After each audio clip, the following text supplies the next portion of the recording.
we'll go on to the next speaker, Laurent Baulieu, uh, Unimodular Gauge in Gravity and Supergravity, and ADM Leaf Gravity Path Integral. Okay, I'm here. So should I do share screen? Yes. Yes, share your screen, and I will warn you at, say, 14 minutes. What? I will warn you of the time at 14 minutes. Ah, okay, okay, sure. I have a clock, actually. Something is wrong with yours. Oh, now it's okay. It's okay? Yeah. And let me, well, I don't know how to do. Can you put it full screen? I will try. I'm not sure. Let me try. View. Window, maybe. A slideshow. You have there a slideshow. Yeah, okay, good. I think I get it. Is it good? Yes. Yes. Very good. So I'm talk on the unimodular and the unimodular gauge in gravity, which is a bit. Wait a minute. I have trouble with my screen. Yes. So for many reasons, it's quite interesting to consider gravity and actually supergravity when you put a Gates condition, when you put Gates conditions, which are a bit different than the Donder gauge, meaning that you will do the path integral by imposing the constraint that the determinant is 1, right? And then I'm going to explain how it goes and also the reason. So the question is, why the unimodular gauge in gravity? Well, what I claim is that actually there is, at the bottom of these slides, I give a reference to the old work of Mr. York in 71 or 72. And he explained to the physicist that in gravity, what really propagates at the classical level is the variables which are relevant for the propagations are actually the conformal classes of this three-dimensional matrix of each constant Lorentz time leaf, right? And then, in a sense, he explained that in classical gravity, in gravity, in ancient gravity, although of course the action is not Weyl invariant, what matters are the conformal classes, are the Weyl classes of metrics. It means that if you start from two metrics which are related by Weyl transformations, and if you have an evolution by the Einstein equations, then you will get at the end of the process two metrics which are also related by Weyl transformation. It's something which is not so well known by the physicists, especially those who do quantum field theory, but it's a fact. And then it means that although gravity is not Weyl invariance plays a very important role, which actually is well known. Then the idea is that when you play with gravity, when you try to do a path integral and so on, instead of considering as field variables g mu nu, you may have advantage to look as what I call hat g mu nu, which is the unimodular part of the matrix and the conformal factor phi, right? And then to reveal that, you have to, if you want to compute an observable, then you will do the path integral as on the third line of this transparency and then integrate over all g mu nus. And one of the Gates function will be this delta function of square root of g minus 1. And then as soon as you do that, and if you do it well, and of course you have to play, and I will explain how to do it with reparameter invariance, which remains, then you notice that what matters actually are the observables that are only functions of the, which are functions of the unimodular part of the matrix. Now, so what I claim is that the fundamental variables of gravity is actually the unimodular part of g mu nu, but of course, you have the control factor and you have to play with it, but it's not physically relevant. Now, you also have to one can notice first that taking hat G mu nu as the physical field is actually quite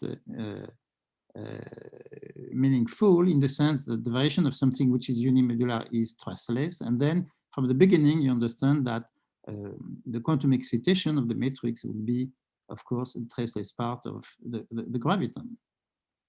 Now, the reason I went to that is for some maybe deeper reasons. It's because when you try to make sense of quantum gravity by stochastic quantization, it comes at the end of the day that there is a very neat separation between the stochastic evolution in stochastic quantization between the unimodular part of the matrix evolution and that of the conformal factor. So I hope I will have time to do that. But you see, stochastic quantization is considered in gravity to try to give an understanding at the exit of the inflation. And the idea is that the exit of the inflation separates, of course, two phases of gravity. One which is very dense and where it's quantum in a very non-perturbative way. And after that, of course, we have a semi-classical approximation of gravity, which is perfectly fine, is sufficient to describe gravity. Now, it turns out that in the strong quantum gravity regime, the theory has to be expressed in 5 dimensions, the 5th dimension being the stochastic time. The 4 dimensions remain Euclidean, and the physics is made of correlator in this 5-dimensional space. And this correlation function should be computed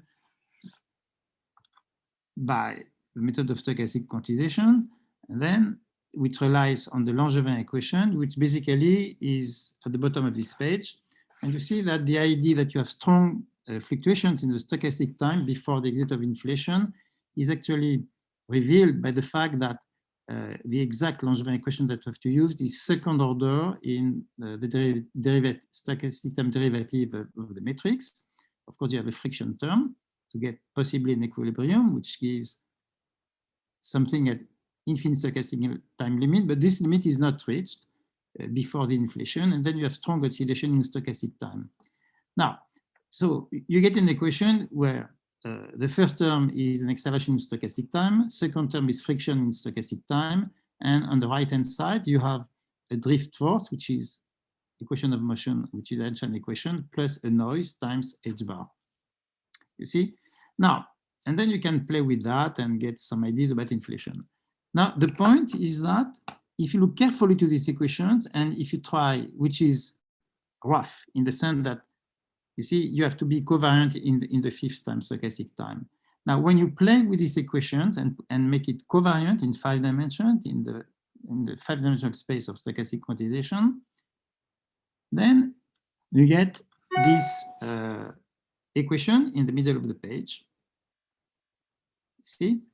And you see that there is a very neat separation between the traceless component of the Langevin equation for the stochastic constant of gravity, which is the 2 first lines of the big equation, and you have another equation for the trace equation.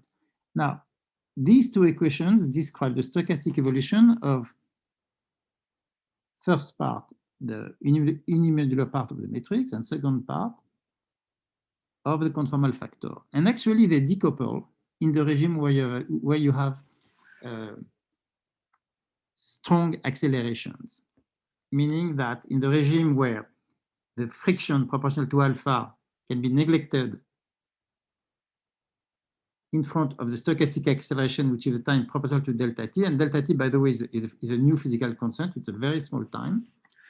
Then you have a decoupling between the stochastic evolution of conformal factor and g hat mu nu. Anyway, these things were studied in a series of papers that I cannot comment here, no time, but they are my stronger justification for the use of the unimodular gauge as a physical gauge for gravity. Now, how to do such a how to go to such a gauge.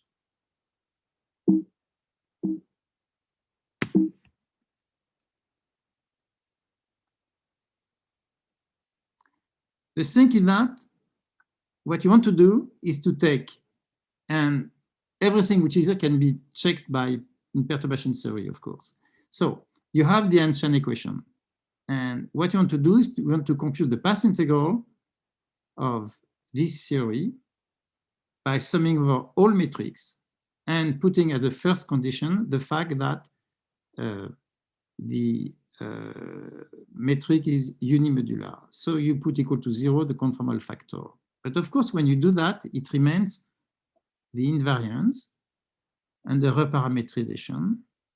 But now it acts on g hat mu nu, and then what happens is that you have to, what remains as a freedom of the action when you go to the conformal gauge is the invariance under reparametrization symmetry, where the parameter of the symmetry, psi mu, is purely transverse. It means that somehow you have to make the distinction between the diffeomorphism with a parameter which is longitudinal and those where the parameter is a vector which is transverse, right? And that's the technical difficulties. And I'm going to show you how to do that. You see, here it is. So the little formula here tells you what are the representation symmetry of G mu nu, which is Lie psi G mu nu, just standard transformations. Now, the vector goes of diffeomorphism transform as it is well known as psi d psi. You have an anti-gauss psi bar, and you have which goes to the Lagrange multiplier b mu, and as b mu is 0. Now, this BRST symmetry is perfectly good enough and sufficient to compute things in the de Donder gauge, and that was done by Toft and Veltman a long time ago, and it's perfectly fine. You see that it's going to be a bit more complicated when you want to impose in these transformation laws, this BRS symmetry, you want to do a separation between of G mu nu into G hat mu nu, which has determinant 1, and square root of G or phi or whatever you call. So it goes as follows, and I don't have much time, so I'm going to give you the result. You see, when you go to the de Donder gauge, which is on top of this slide, then you have the fields G mu nu, its Gauss psi mu, and anti-Gauss, and B mu. And B mu is a multiplier, has 4 degrees of freedom. Now, the thing is that when you impose the fact that square root of G is 1, you need another Lagrange multiplier, and you have to be very careful that you have only 4. So you have only 3 remaining Lagrange multipliers because the symmetry has 4 freedom.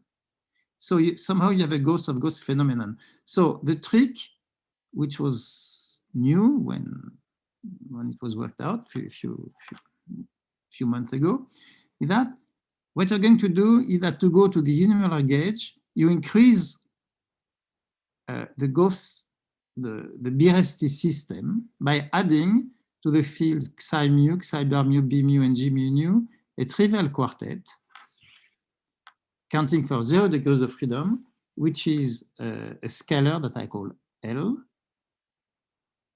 a Lagrange multiplier that I call B, and this B will be the Lagrange multiplier of square root of G, and then 2 scalar anti-commutating Gauss, eta and eta bar.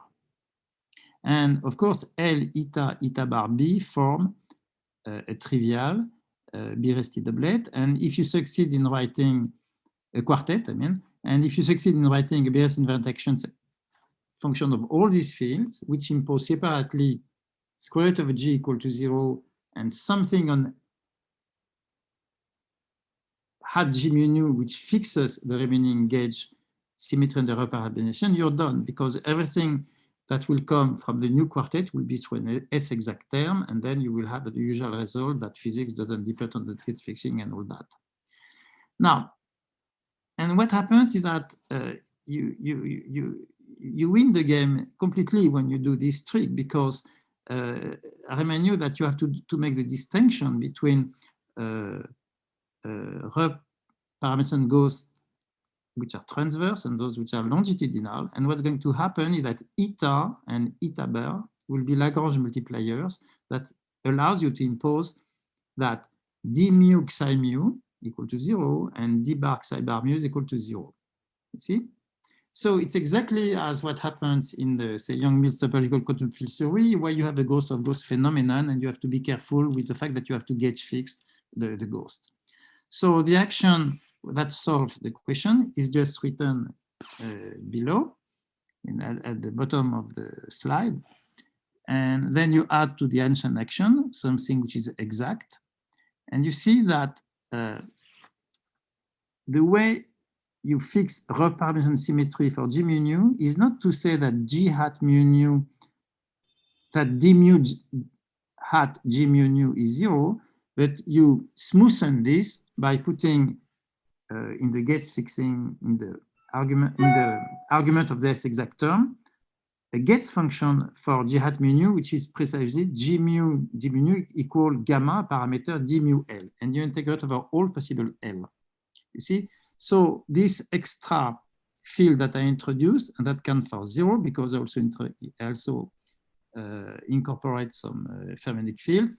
You see that now you have a gates condition for d mu G mu nu equal d mu L. It's kind of analogous to what happens when you quantize the two form, actually, where you have that kind of phenomenon.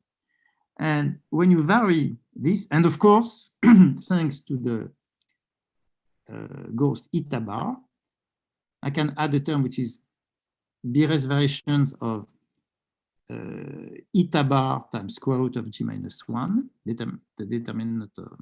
And then when you will vary, you will get B times square root of G minus 1. So you impose the invariant condition of G.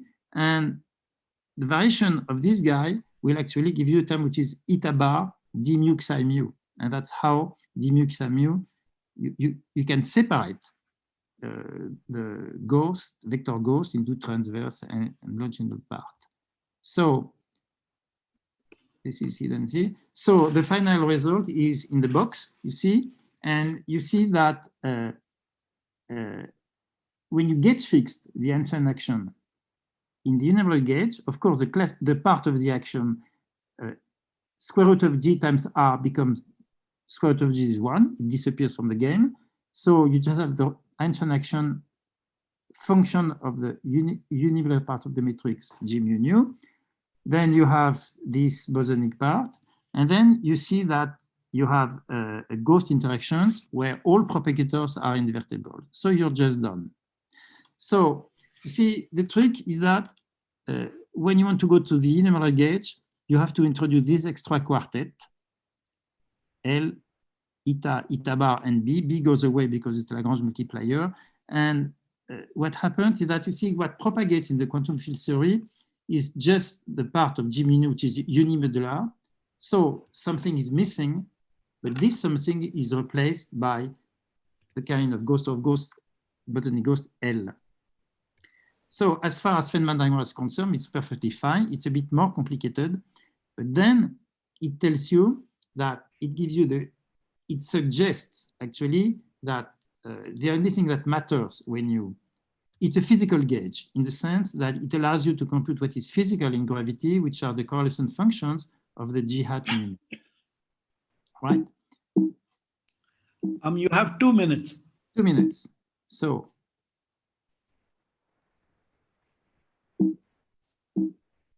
I just cannot pass pages. Okay, right. So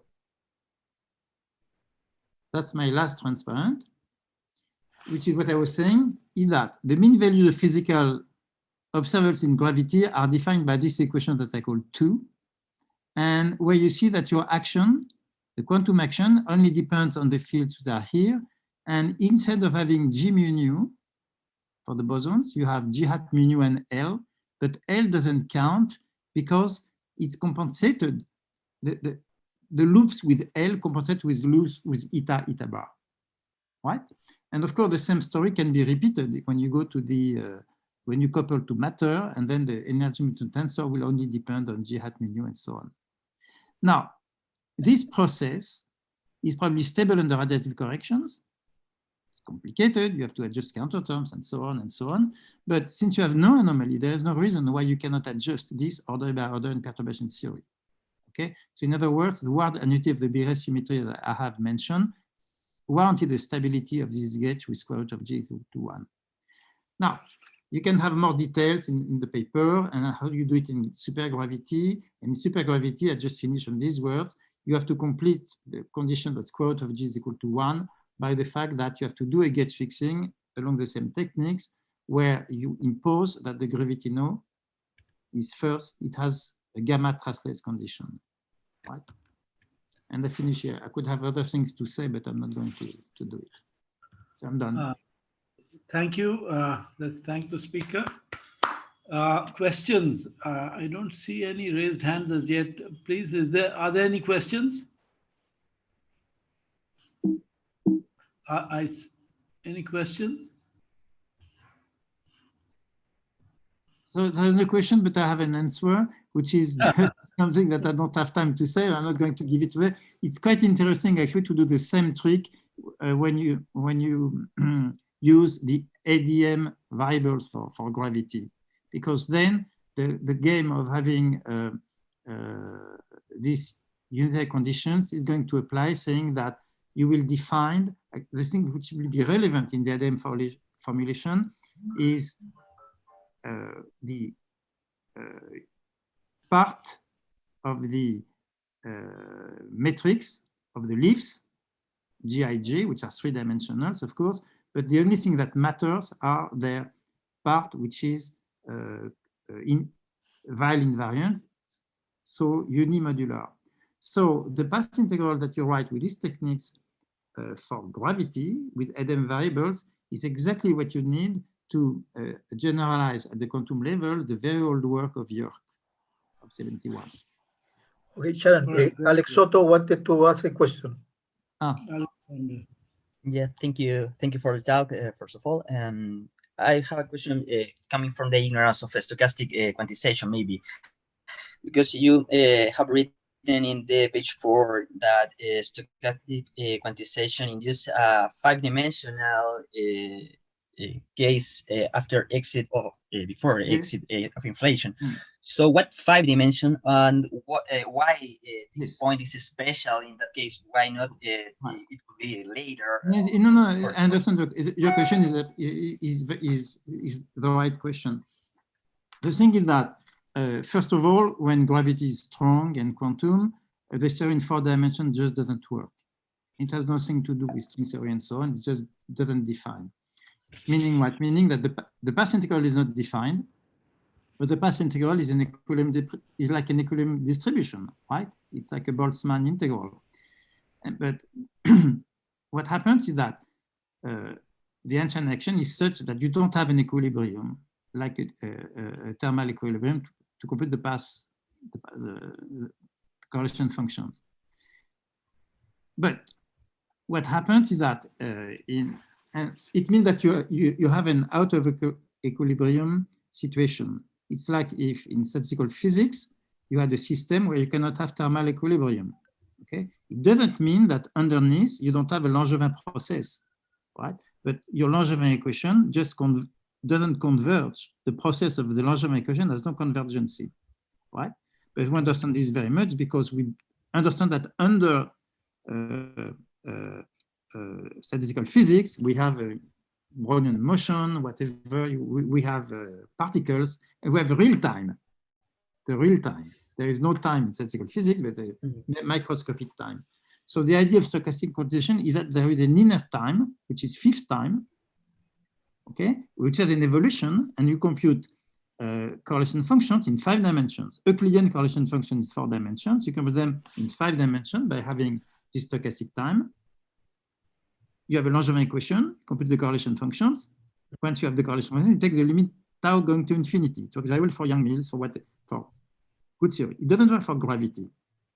So the idea is that what we observe after the exit of inflation is a theory where you can based on the Legendre equation, but you cannot, it's enough to consider the stochastic time limit equal to infinity. Okay, especially if the rate of convergence is 10 to the minus 60 seconds. Right? Yeah, right. Okay? Yes. And we just don't see it. see. And then everyone said, well, it's unphysical time, it's just a play, a game to express, well, what is the path integral? But now, when things are very strong, you're not in equilibrium. And now suppose that stochastic time is physical. You just cannot observe it because it goes too fast. So the idea that at some point where the universe is very small, you're not in equilibrium, and what matters, what can be observed for the evolution is a stochastic evolution. And then you have correlators, which depend on X and tau. X is Euclidean. And because it's a Langevin process, it's just an evolution in stochastic time, which is made of big fluctuations. So no Minkowski time, right? But an evolution. Now this evolution is made of fluctuations.